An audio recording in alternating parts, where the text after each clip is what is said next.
Voilà, bonsoir. Alors, on va essayer de parler de la paracha de Vayeshev, mais on va plutôt s'intéresser aux rêves, à l'histoire des rêves, parce que dans notre paracha, déjà, il y a au moins 4 rêves.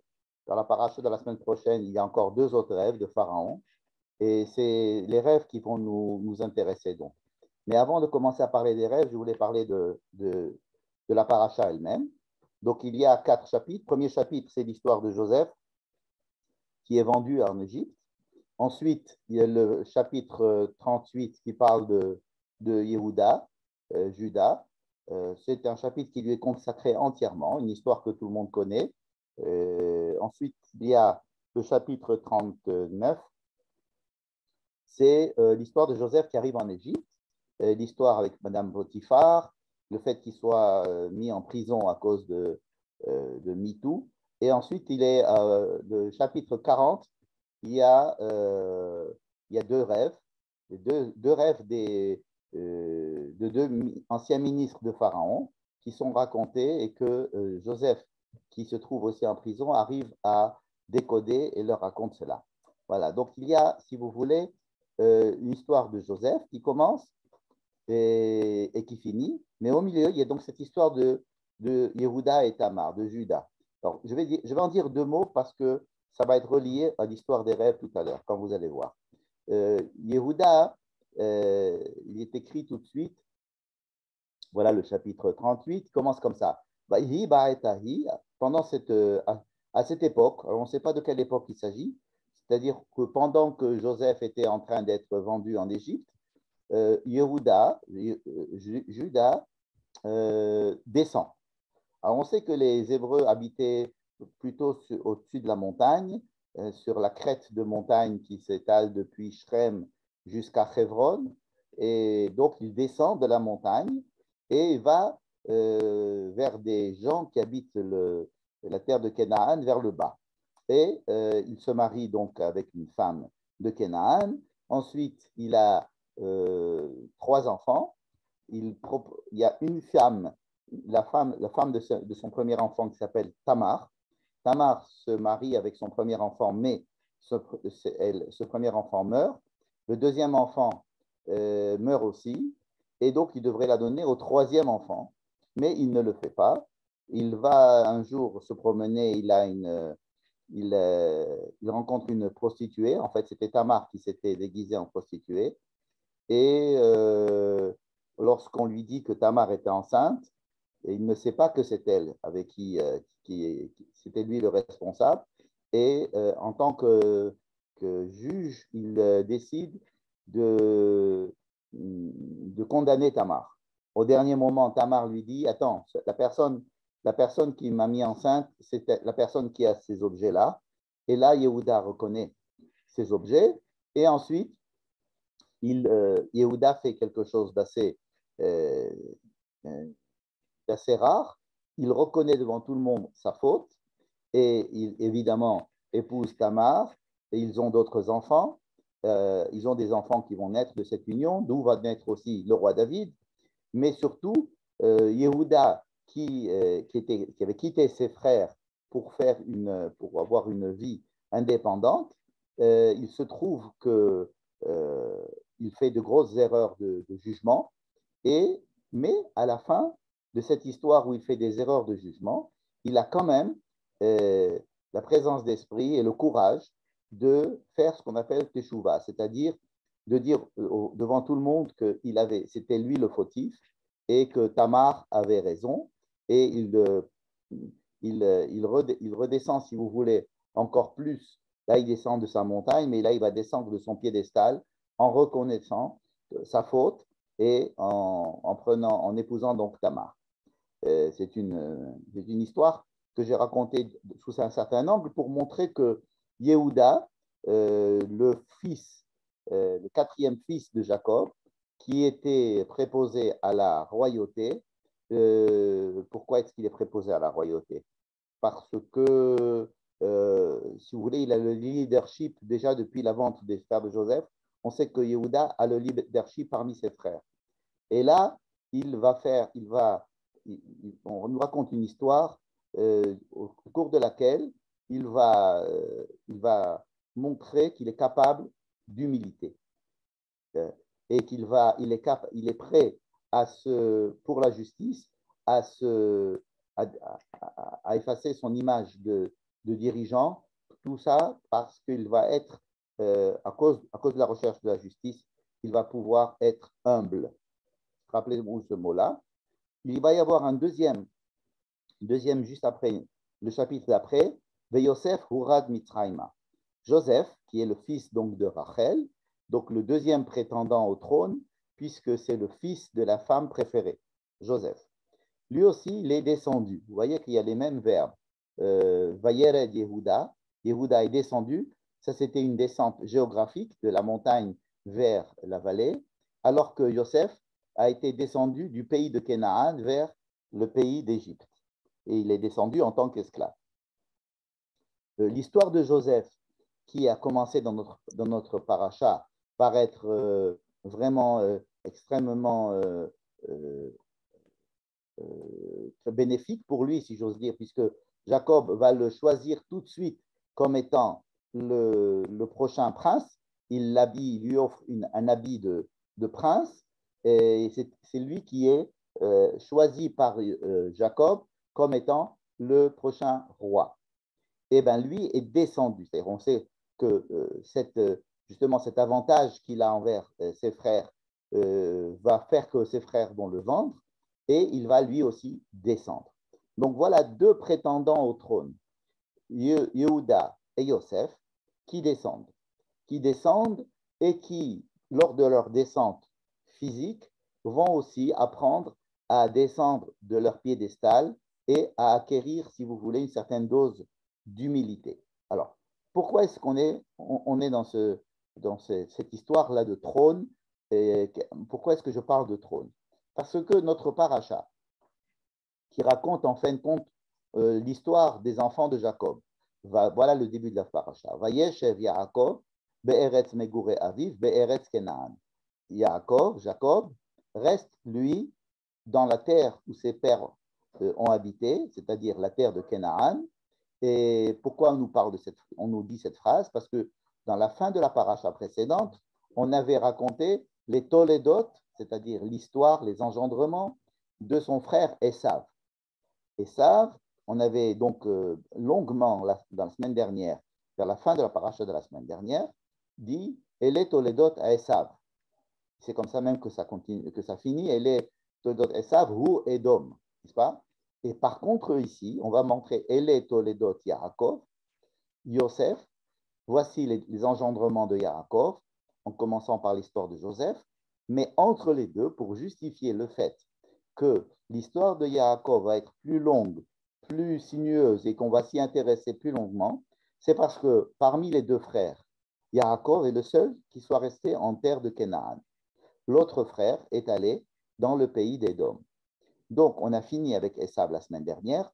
Ce verset-là, ce passouk, voyez, Shev Yaakov be'eretz megure araviv be'eretz Kenaan, justifie le fait que nous allons maintenant nous intéresser à Ele Toldot Yaakov beaucoup plus longuement que l'on s'était intéressé au Ele Toledot Esav.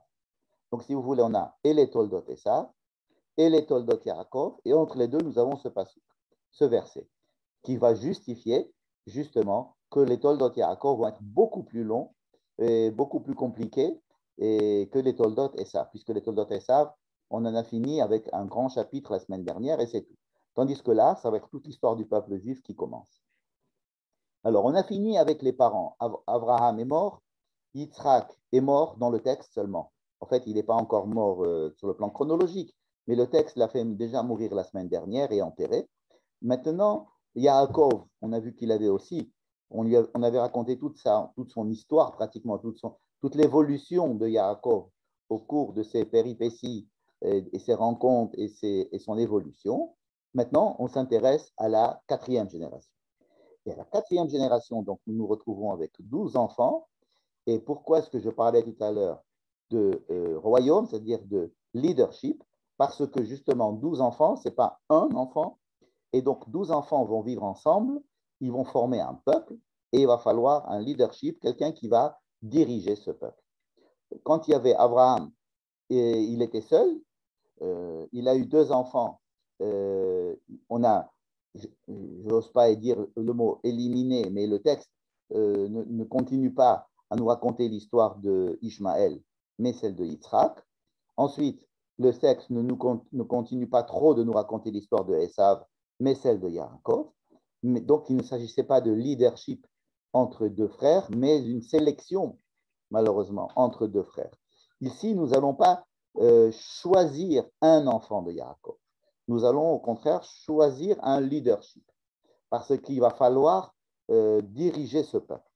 C'est pour ça que la question du choix de celui qui va régner sur le peuple, de celui qui va qui va commander et qui va indiquer la route à suivre, est une question cruciale dès le début. Étant donné que nous quittons les 3 patriarches, Abraham, Yitzhak et Yaakov, et que nous passons aux 12 enfants, l'histoire va s'intéresser pas à une élimination d'un ou de l'autre, mais au contraire de savoir qui va diriger la famille. Yaakov pense que c'est Yosef. Yaakov a toujours aimé Rachel, sa mère.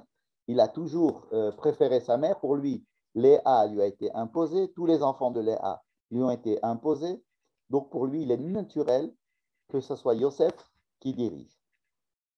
Ça ne va pas être aussi facile que ce qu'il croit, mais si vous voulez, ça va être Yosef qui va être le prétendant au trône, si j'ose dire, puisqu'il va lui confectionner une tunique de roi, et pour Yaakov, c'est simple. Les frères, évidemment, n'acceptent pas cette situation et vont au contraire essayer de se débarrasser de Joseph, d'abord en voulant le tuer, ensuite en voulant le mettre dans un puits, puis ensuite en voulant le mettre, il va être vendu, si vous voulez. Et qui c'est qui va être à l'origine de tout ce processus-là d'élimination de Joseph? Ça va être le second prétendant au trône, à savoir Judas. Donc, Yehuda et Yosef sont dans notre paracha déjà mis l'un en face de l'autre pour savoir qui des deux va mériter d'être le roi d'Israël. Vous savez que dans l'histoire, simplement pour faire une incursion dans l'histoire qui va suivre après, il y aura 2 royaumes. Il y aura un royaume au nord qui sera le royaume de Joseph et au sud le royaume de Juda. Et le royaume de Yosef va comporter 10 tribus, le royaume de Juda 2, etc.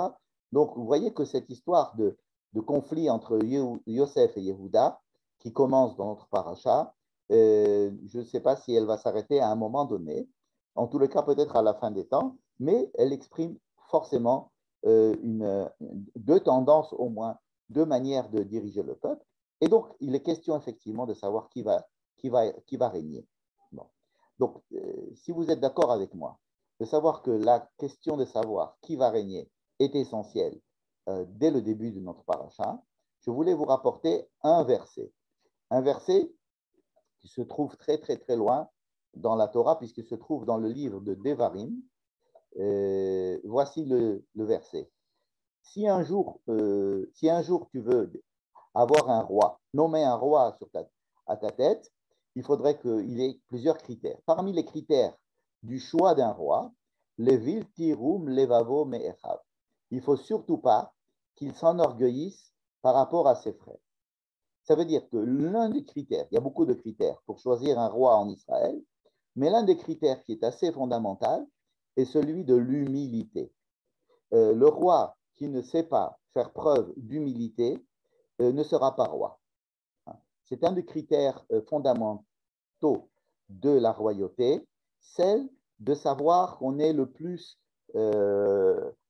moins orgueilleux. Rappelez-vous de David, le roi David, il avait plein de frères.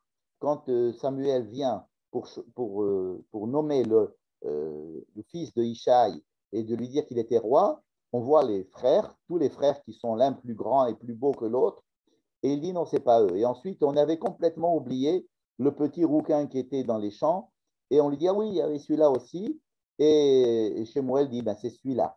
Celui qu'on avait oublié, les gens s'étaient détournés de lui, ce petit-là Même ses frères et son père n'avaient même pas pensé à lui. C'est lui qui sera le roi.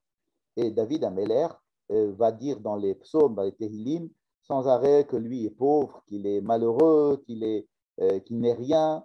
Et c'est justement cet état d'esprit où il est l'humilité par excellence qui va faire qu'il est lui-même roi.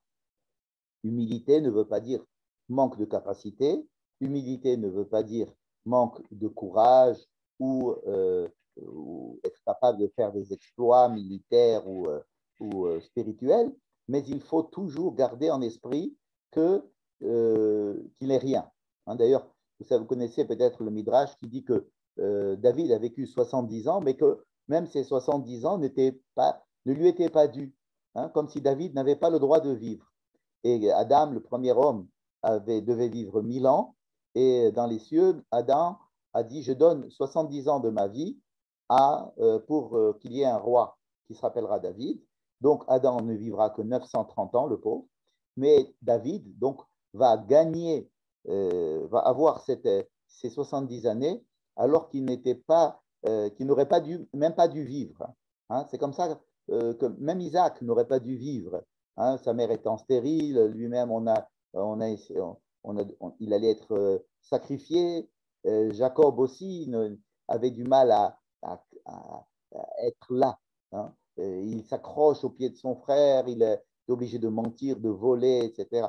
Il a du mal à exister. Cette humilité donne le droit est une des conditions de la royauté. Donc, notre paracha peut tout à fait se lire sous cet angle-là.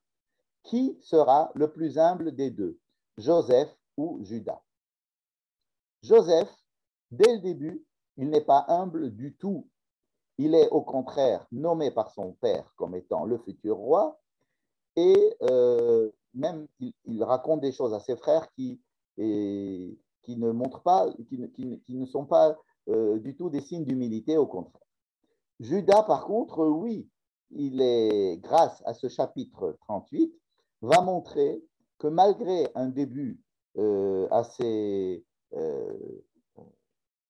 intempestif, si j'ose dire, puisque il décide de la vie et de la mort, du mariage, de la désunion, etc., il va se rendre compte qu'en fin de compte, il est fautif et il va l'admettre et donc va montrer une certaine marque d'humilité. Est-ce que Joseph va montrer aussi de l'humilité?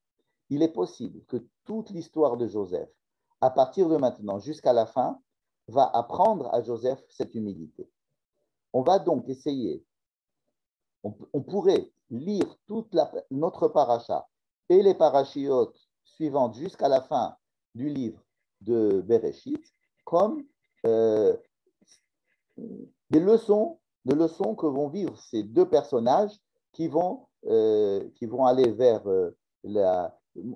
le sentiment de supériorité ou le sentiment d'infériorité, le sentiment d'humilité ou le sentiment d'orgueil.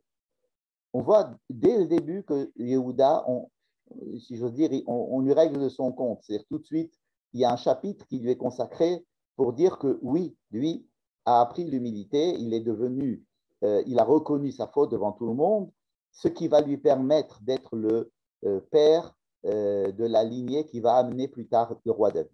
Mais pour Yosef, c'est beaucoup plus compliqué.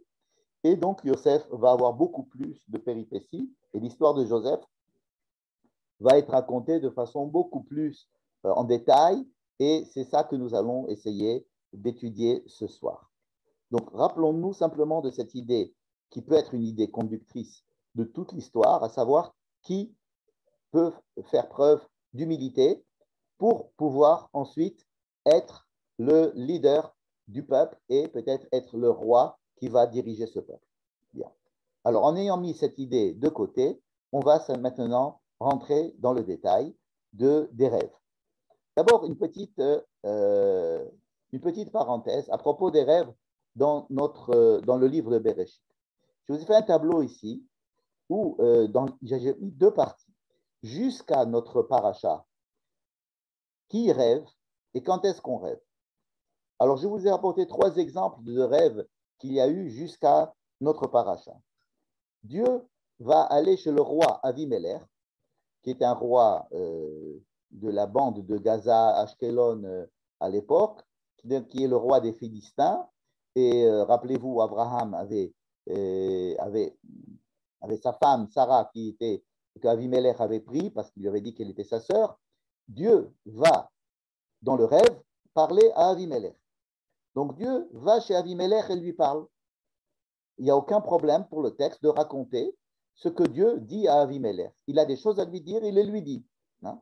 C'est un canal de prophétie, c'est un moyen qui se trouve donc dans le livre de Bereshit pour que Dieu s'adresse à l'homme. C'est une idée extrêmement répandue dans l'histoire jusqu'à Freud, si vous voulez, à peu près, où le rêve est une manière de recevoir des informations de l'au-delà. Ce n'est qu'à partir, à grosso modo, de la psychanalyse et les études de psychologie, que, au contraire, le rêve peut être une émanation de ce que l'on a vécu dans la veille, ce qui va montrer, ce qui va dévoiler un cheminement intérieur, mais s'oppose à cette vision du rêve qui est assez moderne, une vision beaucoup plus archaïque, qui était que c'était un message qui venait d'ailleurs, soit de démons, soit des dieux, soit des forces surnaturelles, mais le fait qu'un homme aille dormir et qu'il voit comme un film extraordinaire devant ses yeux avec des impressions et que tout son corps entier soit des fois chamboulé par ce qu'il va voir, ça ne peut être que l'effet d'une force extérieure qui vient et qui, alors, soit ça me fait peur, soit ça m'annonce quelque chose, et donc beaucoup de spiritualités anciennes se sont occupées des rêves comme d'un message venant d'ailleurs.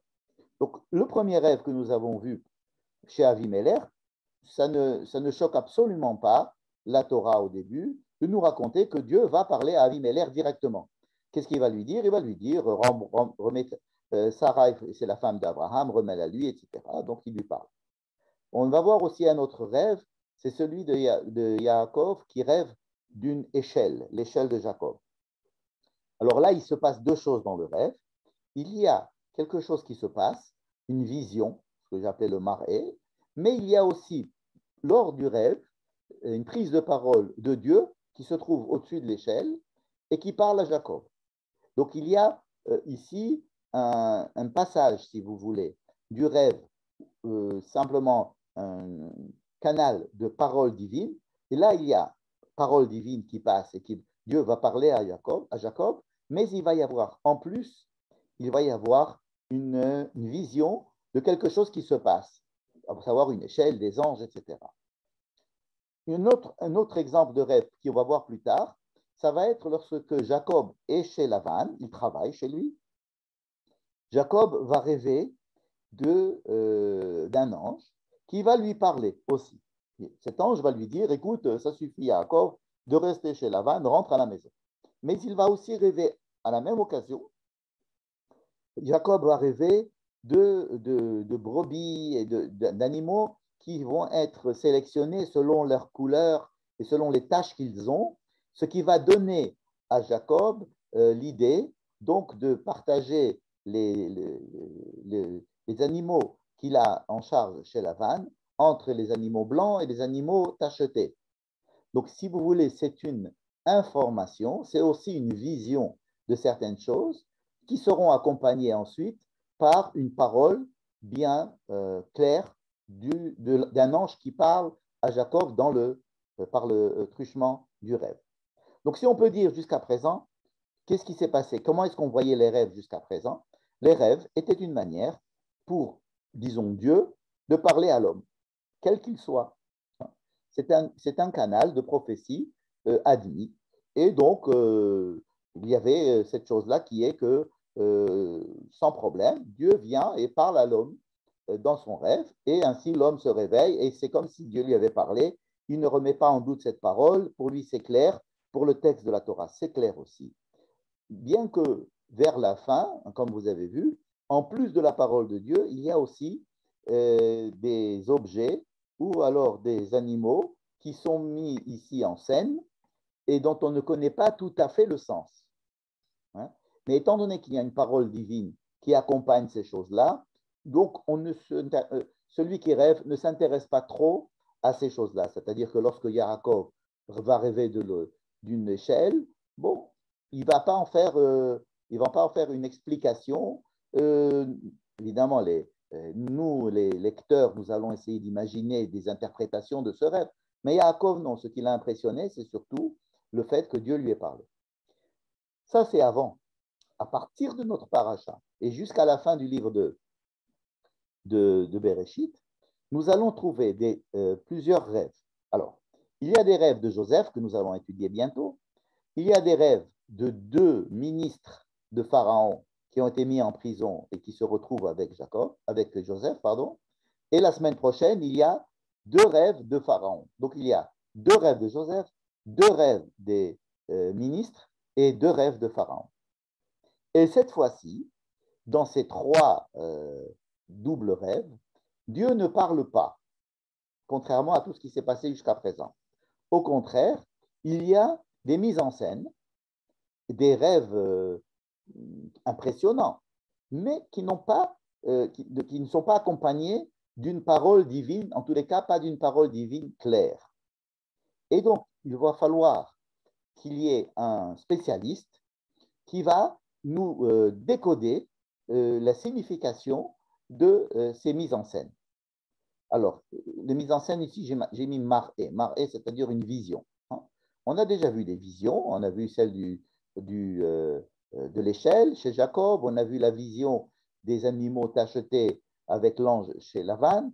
Mais c'était toujours accompagné d'une parole divine. Ici, il n'y a pas de parole divine. Donc ça, c'est une première chose. Il faut faire attention à qu'est-ce qui se passe. Pourquoi il n'y a pas parole divine? Quelle est en quoi c'est important de dire cela? Hein? Pourquoi est-ce qu'il y a un changement tellement brutal entre la première partie du livre de Bereshit et la seconde que nous abordons maintenant?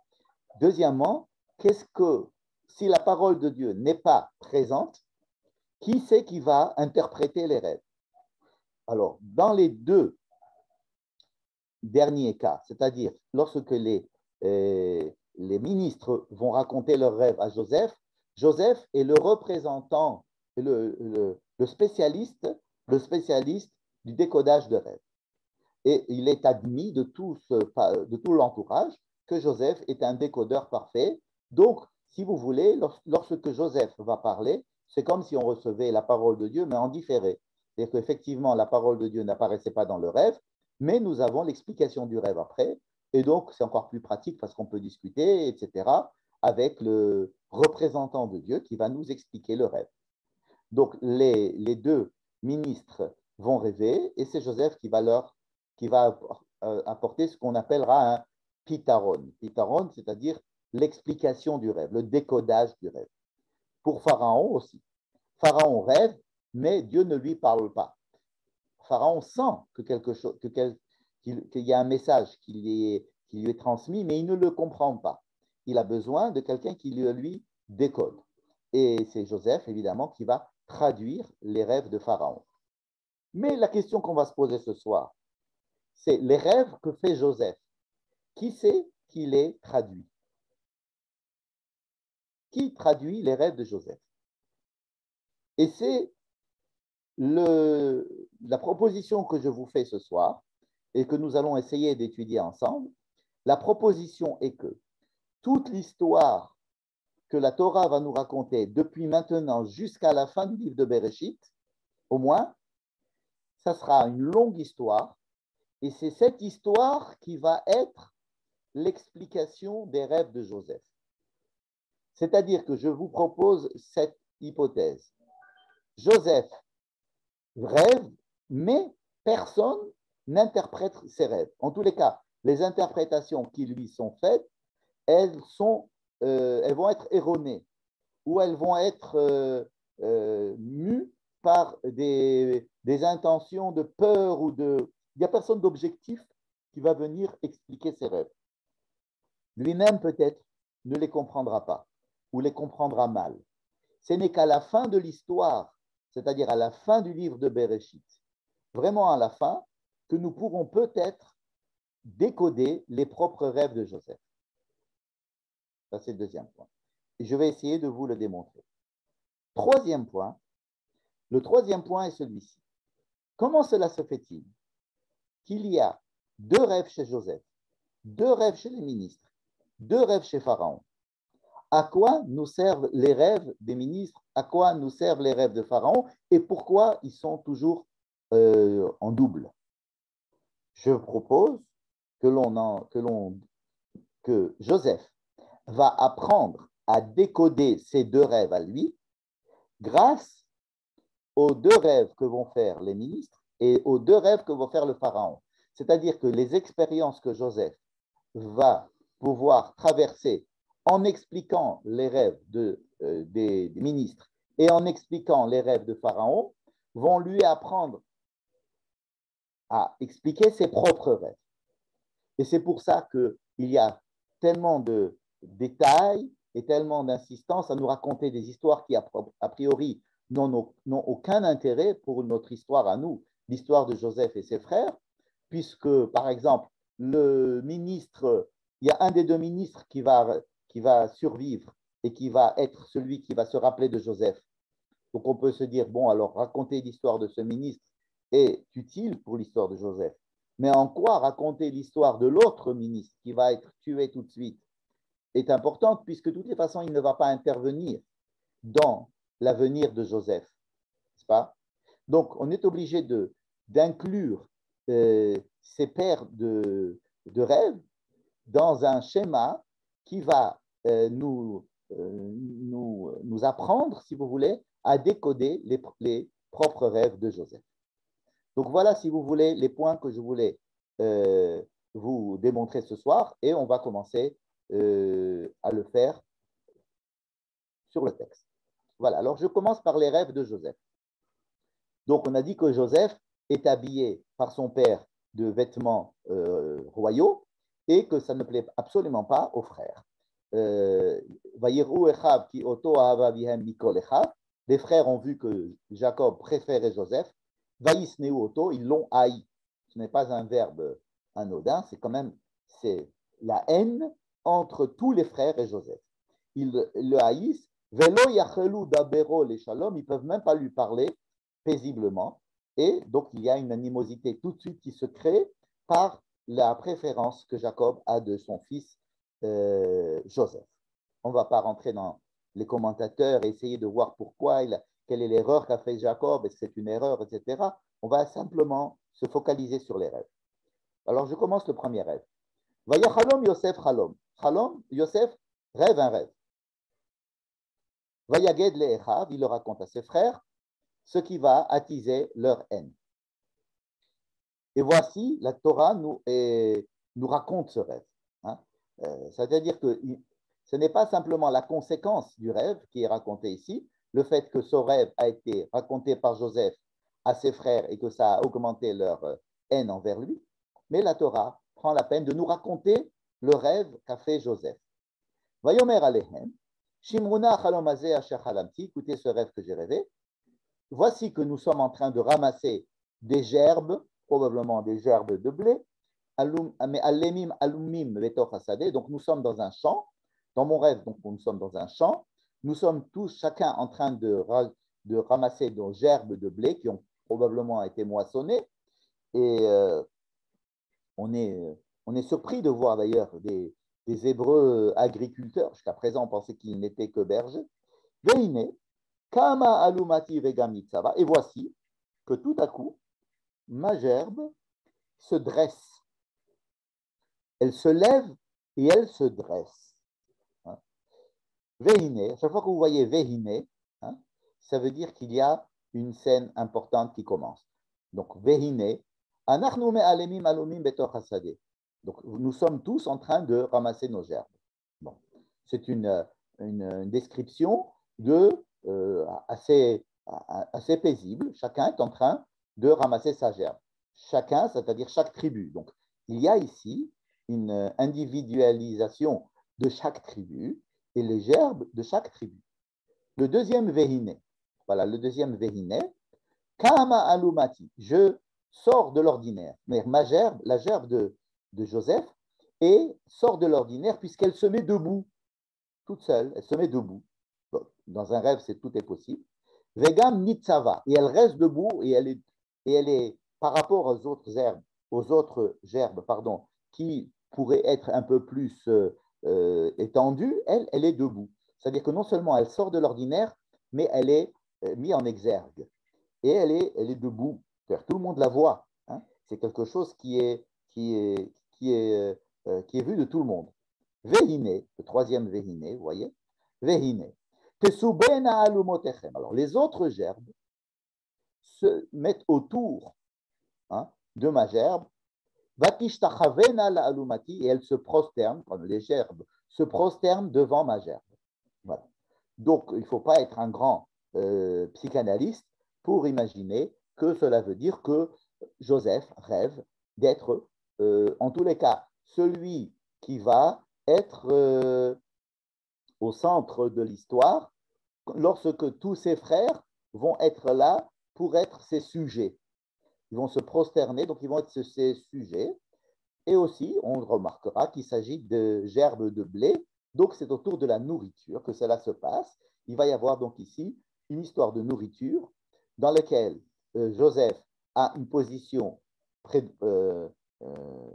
prédominante et où les frères viennent et au niveau de la nourriture, toujours, vont se prosterner devant Joseph, en tous les cas d'être tributaires de Joseph au niveau de la nourriture. Bon, alors là, il y a une petite interprétation, mais c'est une interprétation émotionnelle rapide des frères. Les frères disent, quoi, tu veux régner sur nous? C'est à peu près ce qu'on vient de dire.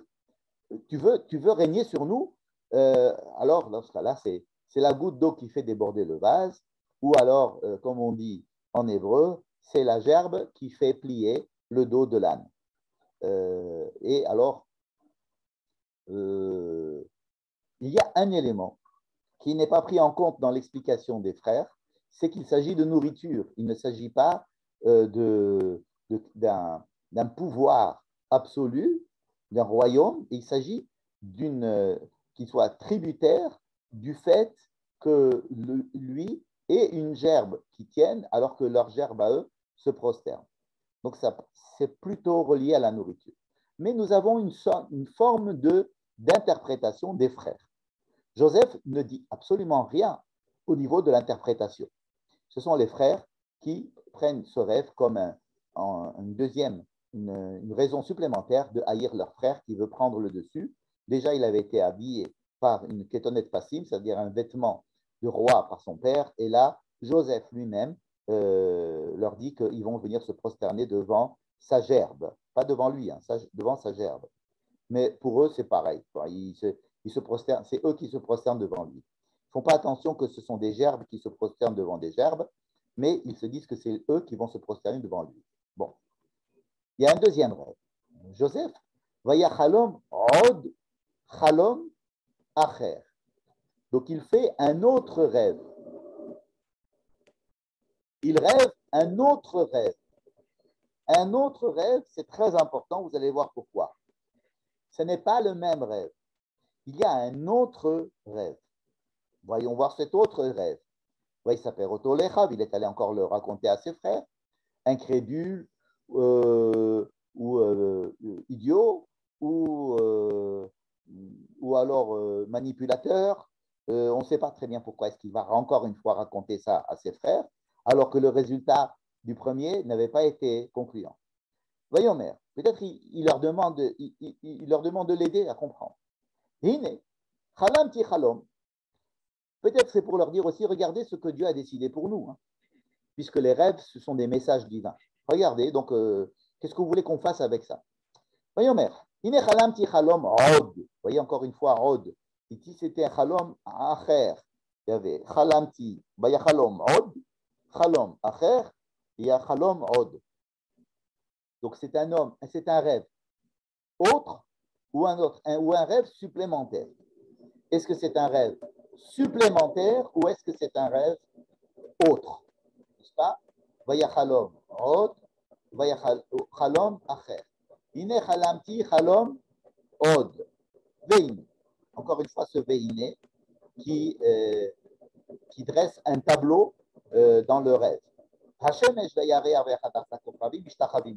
Le soleil, la lune et 11 étoiles se prosternent à moi. Cette fois-ci, il n'y a pas de gerbe.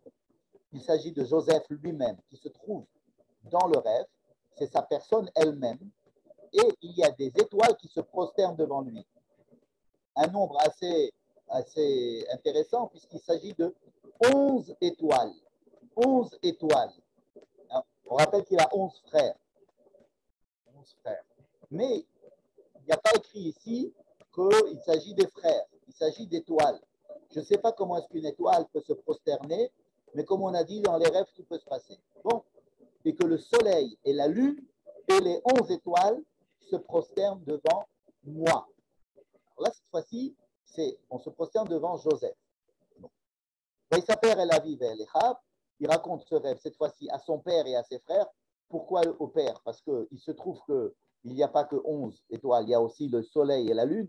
Donc les parents, peut-être, ici, sont impliqués. En tous les cas, il raconte ce rêve à la fois à son père et à la fois à ses frères. Son père, Yaakov, est très énervé, il l'engueule et il lui dit: qu'est-ce que c'est que cette histoire? Veux-tu que ta mère et moi on va venir se prosterner devant toi avec tes frères? Qu'est-ce qu'il est? De quoi tu rêves? Ça ne va pas, non? Et voilà, donc le père aussi a une interprétation du rêve. C'est une interprétation très rapide. Tu veux dire que nous allons tous venir nous prosterner devant toi. Vous allez me dire, mais Jacob, c'est ce qu'il voulait, puisqu'il l'a nommé roi pratiquement avec cette kétonet passim. Or, ici, il ne voudrait pas que lui, quand même, que Jacob lui-même, et que sa mère, Rachel, est-ce qu'elle est encore vivante ou pas? D'après le texte, elle est déjà morte.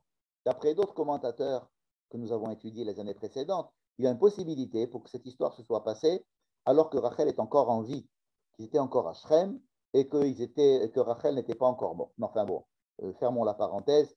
Disons que son père dit, dans ton rêve, ça semble un petit peu extravagant ton histoire. Et on continue, les frères sont encore plus jaloux que lui, mais le père n'est pas quand même indifférent. Il garde cette histoire et se dit, il y a quand même quelque chose là, il faut que je comprenne. Voilà, deux rêves. Deux rêves. Et Joseph n'intervient pas dans l'interprétation. Le premier rêve, ce sont les frères qui font leur interprétation, qui les amènent tout de suite à haïr Joseph encore plus. Le deuxième rêve, c'est le père qui donne une interprétation et ça l'énerve. Et la conclusion, c'est que tout le monde est encore plus énervé qu'avant. Bon.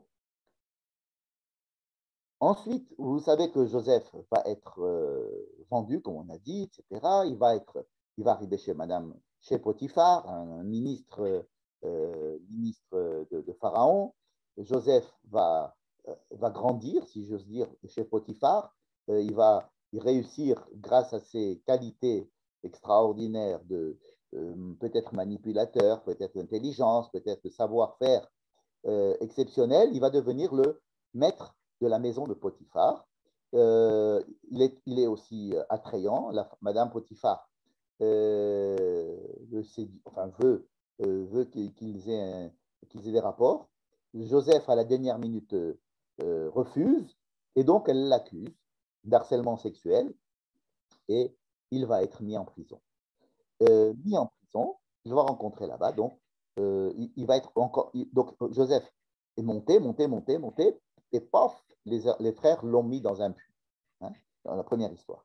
Joseph est monté, il a des rêves de grandeur, son père, etc. Puis, paf, on veut le tuer et en fait, on le met dans un puits. Ensuite, il remonte et là, un crescendo fantastique, il arrive à devenir le chef d'une maison de ministres égyptiens et paf, il va être accusé d'harcèlement sexuel, il va retomber et on va le remettre encore une fois dans un puits. La prison, il va l'appeler encore une fois le puits, Bo. Hein, c'est le même mot qui est utilisé à la fois lorsque les frères le mettent dans un puits, le jettent dans un puits, et lorsqu'il va retomber encore une fois dans un puits. Voilà. Donc, il est monté, puis là, paf, il redescend. Eh bien, dans ce puits, qui est la prison, eh ben, il va encore une fois faire preuve de beaucoup de qualité, du fait qu'il va être pratiquement le chef de la prison. Et tout le monde va venir raconter ses problèmes et c'est lui qui va leur résoudre les problèmes. Entre autres, deux ministres. Et ces deux ministres, ils vont rêver. Alors, voici les rêves de ces deux ministres. Voyons où est là. Donc, les deux ministres rêvent la même nuit. La même nuit, les deux ministres rêvent. Et donc, deux ministres qui rêvent le même soir. Vayomru et là, chalom chalamnu. Nous avons rêvé d'un rêve. Et c'est les deux qui parlent d'un rêve, alors que chacun a fait un rêve, évidemment. Ils n'ont pas rêvé les deux le même rêve. Vayomru et là, chalom chalamnu. Nous avons rêvé d'un rêve. Ou poter un auto, on n'a pas l'explication. Vayomer alehem Yosef, Halo Elohim Pitronim, Sabrunali. C'est Dieu qui, vous savez que moi je suis un intermédiaire de Dieu, racontez-moi, vous verrez, je suis un ami de l'Éternel, dites-moi. Vaïsaper Sarah Mashkim, donc un ministre, le ministre qui, les chansons ça s'appelle, c'est-à-dire que celui qui verse, celui qui s'occupe de la boisson, qui sert la boisson au pharaon. Donc Sarah Mashkim commence. Mashkim est Chalomo et Yosef, il raconte son rêve. Voyons Merlot, il lui raconte Bachalomi, pendant mon rêve. Veine Gefen Lefanai, il y a devant moi, donc il raconte son rêve, il y a une vigne, et sur la vigne, dans la vigne, il y a trois groupes de raisins, et cette vigne est extrêmement florissante, et les raisins sont pleins de jus, et j'ai dans ma main le verre de Pharaon. Je prends les raisins, je n'ai plus qu'à les essorer et le vin coule directement dans le verre de Pharaon et je présente le verre de Pharaon à Pharaon. Bon. Genre, Joseph lui dit, je vais te donner l'explication, c'est très facile. Dans 3 jours, Pharaon va lever ta tête et il va te faire sortir de prison et il va te remettre dans ton boulot. Tu vas retrouver ton boulot. Hein, et tu vas redonner du vin à Pharaon. Hein, comme tu vas retrouver ton boulot. Tu vas retrouver ta place. D'accord? Alors il est très content. Et l'autre qui est à côté, il dit, mais moi aussi j'ai rêvé un rêve. L'autre, c'est celui qui fait des gâteaux, qui est chargé du pain et des gâteaux. Alors, Vayar et Sarah Ofim Titov Pata, Vayomer Yosef, moi aussi, j'ai un rêve. Et voilà mon rêve. J'ai 3 paniers au-dessus de ma tête, des paniers énervés, j'allais dire. Salechori, Charon Af. 3 paniers sur ma tête, et au-dessus, dans le panier le plus élevé, il y a énormément de nourriture adressée, de la nourriture pour Pharaon. Et ce sont des gâteaux et du pain et des brioches, peut-être, je ne sais pas. En tous les cas, ce sont des très belles choses qui sont présentées là, justement pour être présentées à Pharaon. Mais il y a un oiseau, l'oiseau, Haof. L'oiseau les mange. C'est dommage parce que si l'oiseau mange ses nourritures, moi je ne peux pas les donner à Pharaon. Il y a un commentateur qui va dire, mais attendez, mais l'oiseau, c'est peut-être Pharaon, puisque Pharaon avait été aussi représenté comme étant un aigle. Bon, oublions cette chose-là. Yosef lui répond, voici la réponse. 3, tu m'as parlé de 3, eh bien c'est toujours dans 3 jours, puisque l'autre aussi lui avait dit, il y a 3 groupes de grappes de raisin. Alors lui dit, c'est dans 3 jours. En fait, tout le monde savait que 3 jours après, c'était l'anniversaire de Pharaon, et comme tous les rois qui ont un anniversaire, il y a des grâces présidentielles, il y a des choses qui se font. Tout le monde savait que c'était dans 3 jours que Pharaon avait son anniversaire. Donc, ce n'est pas très difficile de savoir que dans 3 jours, ça va se passer dans 3 jours, que leur sort va être décidé. Et donc, il lui dit, eh ben, toi aussi, tu entends, 3 jours, Pharaon, ça commence à être la même chose que l'autre, Pharaon va élever ta tête. Donc, c'est exactement le même mot qu'il avait dit au Premier ministre. Et au lieu de lui dire qu'il va élever sa tête et il va le remettre à son ancien travail, il lui dit, il va élever ta tête de ton corps et donc tu seras pendu. Et non seulement tu seras pendu, mais cet oiseau-là, il va venir manger ton corps. Deux rêves qui ont été rêvés en même temps, qui ont été rêvés la même nuit par deux personnes, viennent et racontent le rêve, et l'explication du rêve que donne Joseph est une explication qui au début semble identique, mais à la fin, le dernier mot, juste après qu'il ait dit Pharaon va élever ta tête, l'un c'est élever ta tête pour la vie, et l'autre c'est élever sa tête pour la mort. C'est-à-dire que ici, Joseph ne fait pas preuve d'une très grande imagination lorsqu'il va expliquer à l'échanson son rêve ou au panetier son rêve. Un enfant aurait pu le faire.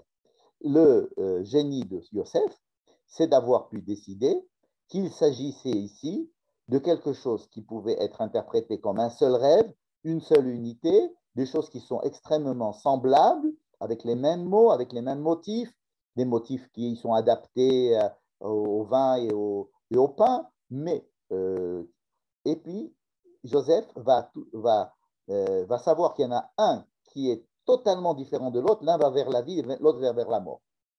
Là, c'est le côté génial de Joseph qui va venir décider de cette chose-là. Comment est-ce que Joseph décide de faire cette chose-là? Tous les commentateurs ont essayé de comprendre comment avait fait Joseph pour essayer de voir la différence qu'il y avait entre les deux. Il y a un commentateur qui va dire rien dans les rêves ne pouvait, on pouvait très bien interpréter les deux rêves pour la vie. Il n'y a pas grand-chose pour dire que l'autre, ça va être la mort. C'est simplement parce qu'il le connaissait, il savait que Pharaon, que celui-là avait été, il avait vraiment fauté, que celui-là, il n'avait rien fait, par des connaissances en dehors du rêve. Donc, imaginez ce commentateur-là, qui est le Akedat Yitzhak, hein, Rabbi Yitzhak Arama, qui dit que non, c'était simplement par des informations extérieures au rêve. C'est assez osé comme interprétation. Mais en fait, la plupart des commentateurs vont dire oui, mais voir un oiseau, et puis le fait que lui-même ne donnait pas le manger au pharaon, et qu'au contraire, le manger était pris par quelqu'un d'autre, donc lui, il n'était pas là en possession, il n'avait pas la possibilité de donner lui-même à manger au pharaon. On lui prenait le manger, il avait peut-être vu le film d'Hitchcock avec un oiseau qui vient et qui s'abat sur sa tête et qui lui mange tout ça. Donc, ça pourrait être des indications. Mais ce qui est important ici, c'est que deux rêves rêvés en même temps, la même nuit, par deux confrères, et d'ailleurs, ils ont été présentés comme Chalom Chalamnu. Nous avons rêvé un rêve, comme si les deux avaient rêvé un seul rêve. Et Yosef va avoir le génie de dire toi tu vas vivre et toi tu vas mourir. Et effectivement, 3 jours après, l'un est sorti de prison et retrouve sa place, et l'autre est mis à mort et est pendu. Donc Joseph avait dit vrai. Les rêves de Pharaon ne sont pas dans notre paracha, mais nous allons quand même en dire quelques mots. Parce que le texte nous raconte les deux rêves de Pharaon. Pharaon, dans la même nuit, fait deux rêves. Et le texte nous raconte les rêves de Pharaon. Ensuite, Pharaon va lui-même raconter ses rêves à Joseph. Entre-temps, qui c'est qui va faire venir Joseph, qui va le faire sortir de prison? C'est ce fameux ministre échanson qui va se dire, mais oui, mais c'est bien sûr, je connais quelqu'un qui peut traduire les rêves. Mais en fait, c'est pas qu'il voit en Joseph un décodeur de rêves. Il voit en Joseph un décodeur de rêve qui est double. Je m'explique. Pharaon rêve de deux rêves. Est-ce que c'est les deux rêves de Pharaon? Je les rappelle rapidement. Il y a le Nil, il y a Pharaon sur le Nil. Du Nil sortent 7 vaches maigres, 7 vaches grosses, pardon. Ensuite, sortent du Nil 7 vaches maigres, et les vaches maigres mangent les vaches grosses. Et il s'endort, et c'est pour lui un rêve. C'est fini, c'est un rêve. Ensuite, il se rendort, il a un second rêve. Cette fois-ci, on n'est plus sur le Nil, on ne sait pas où, mais on n'est pas sur le Nil. il n'est pas présent là maintenant, Pharaon. Par contre, il y a 7 gerbes de blé qui sont pleines. Il y a 7 gerbes de blé qui sont sèches et les 7 gerbes de blé sèches vont avaler les 7 gerbes de blé qui sont grosses. Donc, l'explication, on la connaît tous, c'est que Joseph va venir et va dire qu'il va y avoir 7 années d'abondance et 7 années de famine, mais les années de famine vont être tellement dures qu'on va oublier complètement qu'il y avait de l'abondance avant. Bon. Mais ce qui est inquiétant chez Pharaon, qu'est-ce qui est inquiétant? C'est qu'il a 2 rêves. Et ces 2 rêves semblent avoir les mêmes motifs, mais ils sont différents.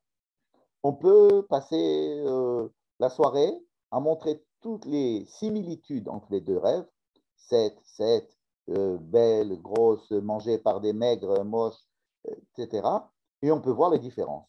Dans un, il y a le Nil, dans l'autre, il n'y a pas le Nil. Dans l'un, il y a des vaches, dans l'autre, ce sont des gerbes de blé. Dans l'un, il y a Pharaon, dans l'autre, il n'y a pas Pharaon. Bref, il y a des éléments qui sont identiques dans les 2 rêves, mais il y a aussi des éléments qui font la différence. Et là, ça fait tilt chez le maître échanson. Parce qu'il se dit, tiens, moi aussi, j'ai vécu cette situation où il y avait 2 rêves. Et dans les 2 rêves, il y avait tellement de similitudes entre les deux. Et pourtant, on a un jeune hébreu qui a su décoder la différence qu'il pouvait y avoir entre les 2 rêves qui nous semblaient les mêmes. Et l'un a été vers la vie, l'autre a été vers la mort. Donc, c'est quelqu'un qui peut t'aider à décoder ces 2 rêves. Voilà l'élément qui va pousser le maître échanson, c'est-à-dire le ministre là, à se rappeler de Joseph.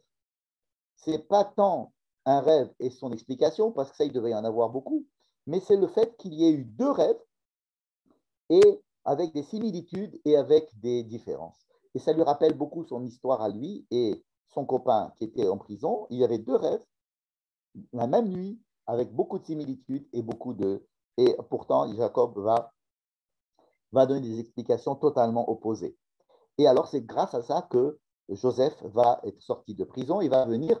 Et alors là, Joseph va dire quelque chose de totalement surprenant. Vayomer Yosef el Paro, Chalom Paro Echad Hu. Il ne s'agit pas de 2 rêves, il s'agit d'un seul rêve. C'est-à-dire que c'est un seul message qui est venu dans 2 rêves. Et la raison pour laquelle ces 2 rêves, c'est simplement parce que ça va se passer très vite. Hein, et que c'est pour ça qu'il y en a un après l'autre. Qu'est-ce qui fait que Yosef, cette fois-ci, va décider que ces 2 rêves, ce sont qu'un seul rêve? D'ailleurs, c'est comme ça qu'il va l'expliquer. Il va dire les 7 vaches et les 7 épis, c'est la même chose. Et les 7 vaches maigres et les 7 épis maigres, c'est la même chose. Il va relier les 2 rêves en disant la principale chose qu'il va dire, c'est Chalom Echad Hu. C'est un seul rêve. Donc, dans la première paire de rêves, ceux des ministres, Joseph va dire il s'agit de 2 rêves opposés, alors qu'ils avaient des similitudes. Et dans les rêves de Pharaon, il va dire c'est le même rêve. Bon.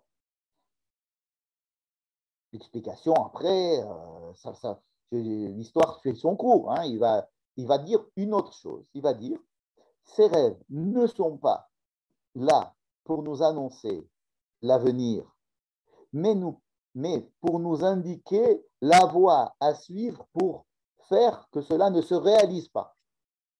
Donc ça, c'est la deuxième coup de génie de Joseph, c'est qu'il va comprendre que ce message venu d'ailleurs n'est pas un message catégorique, ce n'est pas du fatoum, ce n'est pas du maktoub, c'est au contraire des informations pour que l'homme qui rêve, c'est-à-dire celui qui a le pouvoir en Égypte, puisse prendre les mesures afin que la population ne souffre pas d'une catastrophe qui va bientôt arriver. Donc il y a 2 informations. Ici, on va toucher aux 2 informations. Première information. Qu'est-ce qui, dans ces deux paires de rêves, va nous aider à comprendre les 2 rêves de Joseph? Joseph aussi a fait une paire de rêves. Le problème est de savoir, est-ce que c'est le même rêve qui se répète? Rappelez-vous, les gerbes de blé ou les étoiles, ou est-ce que ce sont 2 rêves différents? nous avons, je vais vous montrer un tableau là, pour bien résumer la situation. Joseph, premier rêve, des gerbes de blé. Deuxième rêve, les étoiles. Les deux ministres. Premier rêve, les chansons. Deuxième rêve, le panetier. L'un va vivre, l'autre va mourir. Donc, c'est Shnei Chalomot Shonim. Ce sont deux rêves différents. Chez Pharaon, c'est le même rêve. Il lui dit, mais et les vaches, là c'est des vaches et là c'est des gerbes de blé, peu importe. C'est un seul rêve. Il se passe une seule chose. 7 années d'abondance, 7 années de famine. Bon. Quelle est la situation qui va nous en renseigner sur les rêves de Joseph? Est-ce que c'est le même rêve ou est-ce que ce sont deux rêves différents? Eh bien, c'est l'histoire qui va nous le raconter. C'est-à-dire que l'histoire on va voir si le but de Joseph dans cette histoire est d'être celui qui va pouvoir nourrir ses frères, permettre la survie physique du peuple d'Israël en Égypte, alors qu'il y a une famine terrible en terre de Canaan, ou alors est-ce que Joseph va être aussi celui qui va être le roi d'Israël? Ou alors est-ce que Joseph va profiter du fait que c'est lui qui va permettre de donner à manger à ses frères pour prendre la tête de la famille? La solution de savoir s'il s'agit de deux rêves différents ou d'un seul rêve, comme celui de Pharaon, va être donnée à la fin de l'histoire. À la fin de l'histoire, où c'est qu'on nous sommes à la fin de l'histoire? À la fin de l'histoire, voici la fin de l'histoire. La fin de l'histoire, c'est-à-dire on va se mettre au chapitre 42. Chapitre 42, Joseph reçoit ses frères. Il est roi d'Égypte pratiquement, c'est lui qui mène la barque. C'est par Joseph que tout le monde mange, pas seulement en Égypte, mais dans tout le monde entier, puisque tout le monde vient trouver de la nourriture, alors que Joseph a réussi à faire des économies de nourriture pendant les 7 années d'abondance. Donc l'Égypte se retrouve maintenant en état d'abondance de nourriture et que toute cette nourriture est entre les mains de Joseph et de Pharaon.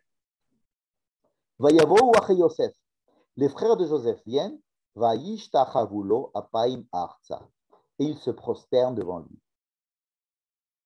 Pourquoi? Parce qu'ils ne savent pas que c'est Joseph, ils pensent que c'est le roi d'Égypte, et même s'ils savaient que c'était lui Joseph, c'est lui qui a le pouvoir de vie ou de mort sur tout le monde, et c'est lui qui donne à manger ou pas. Ils se prosternent, tous les frères se prosternent devant Joseph. Vayaker Yosef et Echav, Joseph reconnaît ses frères, mais eux ne le reconnaissent pas, donc là le texte résout le problème. Vayiskor Yosef et Achalomot asher chalam lahem. Joseph se rappelle des deux rêves qu'il aura fait. Il se rappelle surtout du premier, où il se prosterne devant lui. Les gerbes se prosternent devant lui. Le deuxième, c'est lorsque eux-mêmes se prosternent, les étoiles se prosternent.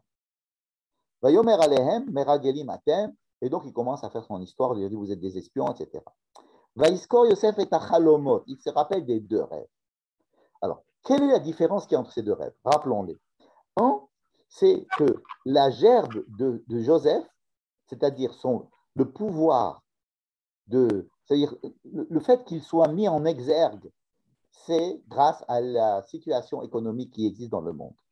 Et c'est par le blé que la différence va se faire entre les puissants et ceux qui ne le sont pas, ceux qui peuvent avoir de la nourriture et donc subvenir aux besoins, et ceux qui n'en ont pas.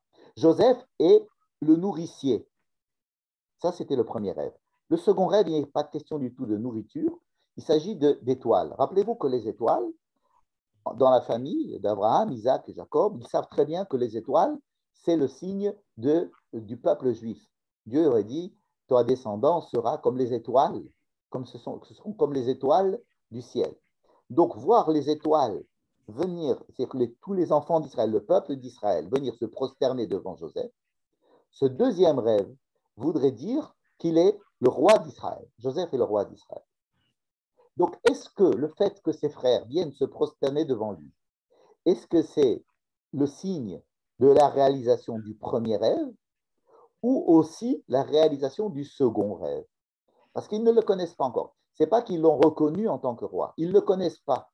Ils ne le reconnaissent pas. Donc, peut-être qu'il n'y a que le premier rêve qui est en train de se réaliser. Et donc, Joseph va continuer à va jouer avec eux pour essayer de savoir si le second rêve Ouais. est un rêve et doit se réaliser de la même manière que le premier rêve vient de se réaliser. Et alors, ce n'est qu'à la fin du livre de Bereshit, vraiment le dernier chapitre, le chapitre numéro 50, n'est-ce pas? Chapitre numéro 50, lorsque Jacob est déjà mort, tous les frères, Vayelechu Gam Echav, ils habitent tous l'Égypte, ils sont tous riches, ils habitent le ghetto de Goshen, où ils ont toutes les capacités ils ont du bétail, ils ont tout ce qu'il faut, il n'y a plus de famine, tout va bien. Et pourtant, les frères viennent chez Joseph et lui disent, Vayomeru, Hinenu lecha la'avadim, nous sommes tes serviteurs. Donc les frères de Joseph n'ont plus de problème d'argent ni de nourriture. Il n'y a pas de famine. Joseph, on sait que c'est Joseph. Le père n'est plus là. Les frères sont à la merci de Joseph et ils ont peur que Joseph prenne appui sur le fait que c'était le second de Pharaon et que c'est lui qui s'est positionné à la tête du peuple pour profiter de cette situation et peut-être de les tuer, ou peut-être d'être leur chef. En tous les cas, eux viennent et lui disent, nous sommes tes esclaves. Les frères viennent chez le petit et disent, nous sommes tes esclaves. Et alors, qu'est-ce que dit Joseph? Vayomer alehem Yosef, al tiraou, n'ayez pas peur. Ki atachat Elohim ani, je ne suis pas Dieu. Je ne suis pas à la place de Dieu.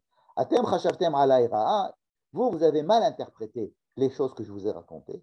Elohim chashava letova, Dieu a pensé pour le bien. Il m'a utilisé pour vous faire vivre, pour la survie du peuple. Dieu m'a utilisé pour la survie du peuple. Ve'ata al tiraou, et n'ayez pas peur. Anochi achalkel etchem. Je suis là que pour vous donner à manger. Ve'et tapechem, vous et vos enfants.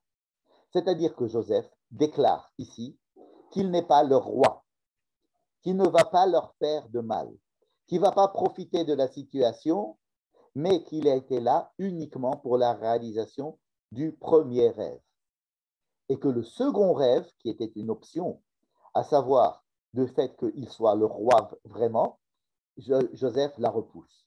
À la fin de l'histoire, Joseph utilise en fait, il comprend un petit peu ce qui s'est passé au niveau des deux rêves. Il dit non, ce n'est pas un seul rêve. Je pensais que le premier rêve et le second, le premier allait m'amener au second, à savoir que le fait que c'est moi qui vais vous donner à manger, je vais en profiter pour être votre roi. Eh bien, sachez que non, je ne veux pas être votre roi. Je ne suis là qu'à votre service. C'est-à-dire que j'ai tout fait pour être à votre service. Votre service, c'est-à-dire vous permettre à la famille d'Israël de survivre et de descendre en Égypte dans les meilleures conditions possibles et de pouvoir ramener le père, l'enterrer en terre de Canaan et qu'ils aient la vie la meilleure possible, eux et leurs enfants et leurs petits-enfants. Et on sait que tout le temps que Joseph et ses frères étaient vivants, il n'y a pas eu d'esclavage en Égypte du tout. L'esclavage en Égypte ne va commencer que beaucoup, beaucoup plus tard, après que Lévi soit mort, c'est-à-dire presque 100 ans après. Donc, l'esclavage va être réduit grâce à tout ce qu'a fait Joseph pour amener sa famille là.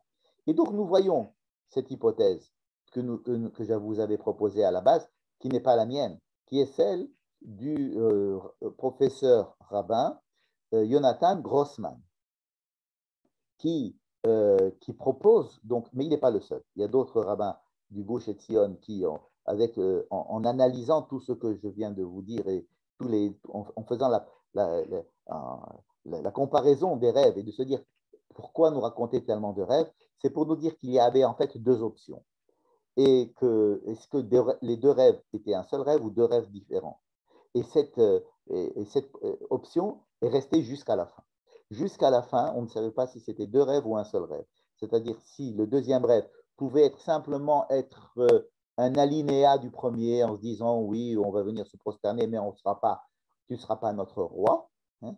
Ou alors non, non, le deuxième est là pour nous dire que oui, tu seras notre roi et que Joseph va devenir le roi d'Israël. Bon.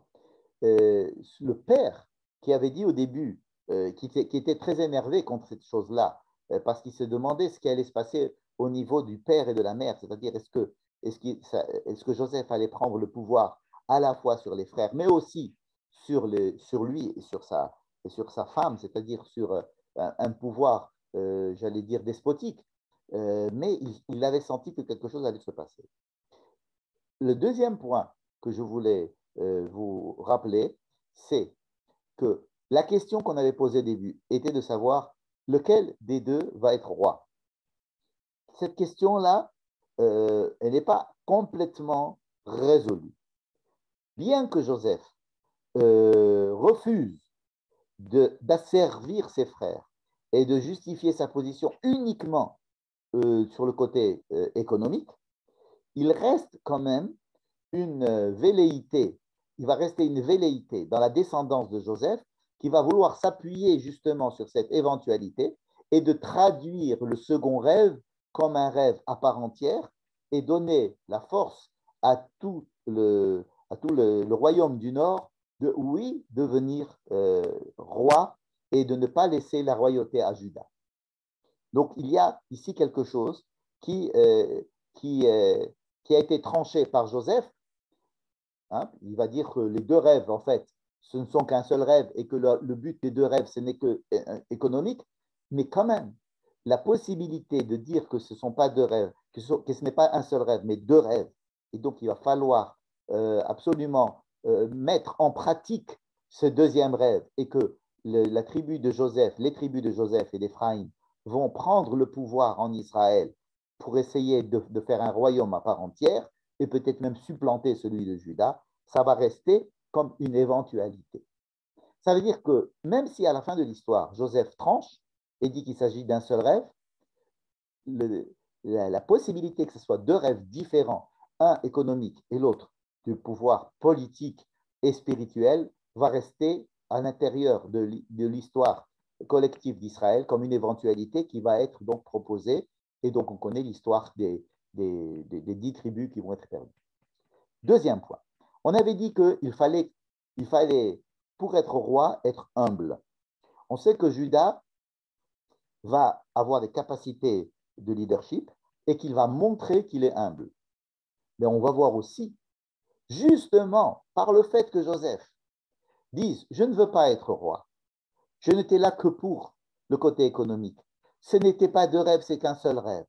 Ne soyez pas mes esclaves. » démontre que Joseph est humble. C'est-à-dire qu'il repousse, qu'il refuse la royauté qui lui est proposée. Mais ça, c'est un signe comme quoi il est capable d'être roi. C'est-à-dire que même si à la fin de l'histoire, Joseph se positionne comme quelqu'un qui refuse la royauté, qui dit non, vous savez, les deux rêves, ce n'est qu'un seul rêve. Et le but des deux rêves, ce n'était uniquement que pour que je vous donne à manger, mais je n'ai aucune intention d'être votre roi. Justement, c'est un signe comme quoi, oui, Joseph est capable d'être roi. Troisième point, et on finira par là, c'est que s'il y a une évolution, comme on l'a démontré, dans la signification des rêves entre le début du livre de Béréchit et la fin du livre de Béréchit, Dieu ne parle plus directement. Dieu n'a pas de message clair dans la deuxième partie. Dans la première partie, Dieu parle directement. Dans la deuxième partie, Dieu n'intervient pas. Il intervient en envoyant des signes qui vont être décodés par des hommes. Alors peut-être que Joseph est un homme de Dieu, mais Joseph reste un homme.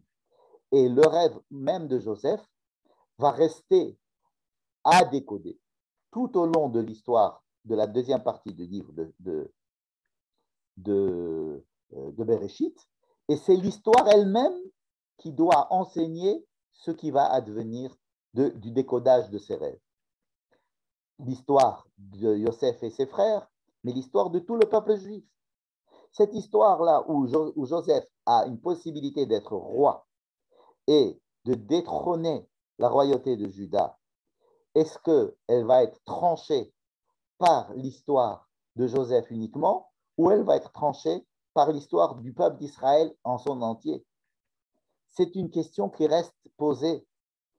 Ça reste posé justement parce que Dieu a décidé de s'effacer, d'effacer sa présence ostentatoire, que sa parole claire qui vient s'adresser et nous dire exactement ce qu'il veut, ce qu'il pense, ce qu'il attend de l'homme. Et puis là, laisser à l'homme sa place, justement, c'est l'évolution que Dieu veut de l'histoire, à savoir que lui soit moins présent et que l'homme soit de plus en plus présent. Et c'est pour ça que dans les derniers rêves de Pharaon, les plus déterminants, ce ne sont pas des rêves qui annoncent l'avenir, mais ce sont des rêves qui invitent l'homme à agir pour que les rêves ne se réalisent pas, pour changer le cours de l'histoire. C'est comme si aujourd'hui on disait l'augmentation de la température du monde va créer des bouleversements écologiques terribles. Est-ce que cela doit rester comme une annonce de l'avenir, un signe d'en haut pour nous annoncer la catastrophe, ou alors est-ce que c'est un signe qui doit nous réveiller pour essayer d'agir justement pour que cela n'arrive pas?